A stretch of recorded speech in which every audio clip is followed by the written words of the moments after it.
Alright, yeah, so a lot of players have questions about acceleration. Yesterday I posted a clip of a player showcasing the differences between a 93 acceleration and a 71 acceleration, and you couldn't tell the difference between the two. This had folks in the 2K community going crazy, and the clip ended up spreading like wildfire, so much so that it got to Mike Wang. Mike Wang ended up sending out this response here, saying acceleration is only used for the first steps from a dead stand.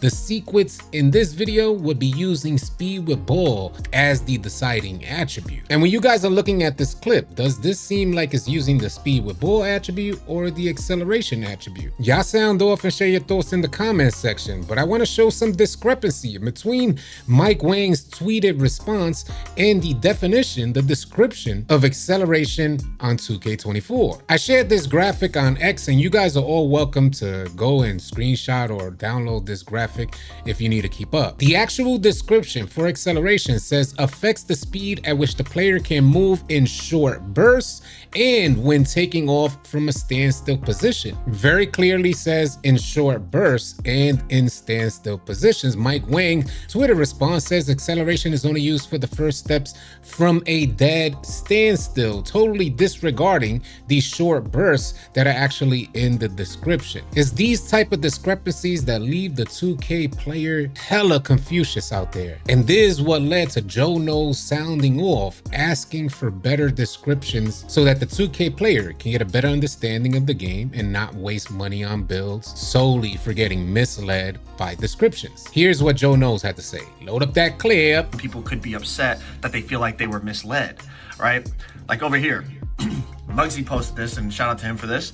He talked about that in the builder there are explanations, and you know, of course, people are like, you know, Americans don't read, and like, you know, dudes don't listen, blah blah blah. And it's like, bro, even if there are explanations, which there are, they can be misleading. Like acceleration, it says affects the speed at which a player can move in short bursts, but then we see a video of someone moving in short bursts and we're told, well, not those short bursts, it doesn't affect those. So it's like, this could be more clear and concise. And I'm not saying there aren't descriptions, there are, but this can be misleading and lead to someone, you know, messing up their build and basically throwing away money on something they didn't want to upgrade because they were a little bit misled, whether it was intentional or not.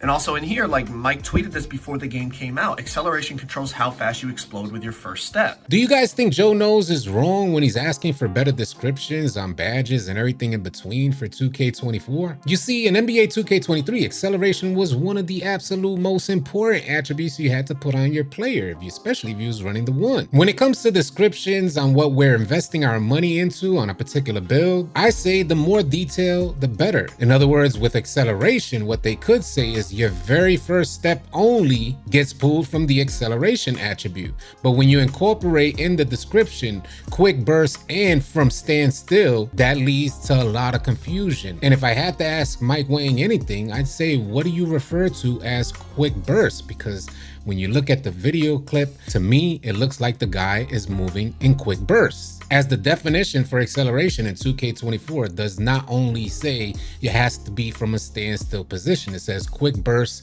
and a standstill position. Now, I understand that I could very well be misinterpreting what the description is saying here. You guys sound off on how you're reading the description here, because to me, it's really important that the descriptions of these particular attributes are clear as day, so there's nothing lost in translation. If I'm translating the description one way and you're translating it a completely different way, I think that's a problem. I commend 2K and how the dev team is approaching the community on 2K24. I'm just happy that we're able to kind of create this dialogue with the dev team and seek out some resolution. I'll keep my fingers crossed that 2K works out this problem so folks aren't making builds wasting money out there on particular attributes, targeting particular attributes and not getting what they're thinking they're gonna get. Hopefully this experience within itself will serve as a learning experience for all of us. I'm thinking of going live in just a little while to talk some more about this. Y'all be sure to tune in. Y'all be sure to keep it locked. If you guys are tired of running with randoms and you're looking for players to run with on NBA 2K, come on out and join our Discord. We'd love to have you. The link for Discord will be in the description below. I want to thank you guys so much for tuning in, and y'all be sure to keep it locked right here at AllCity Live TV, because we got a bunch more NBA 2K24 news, information, and updates coming your way. Drop a like and drop a sub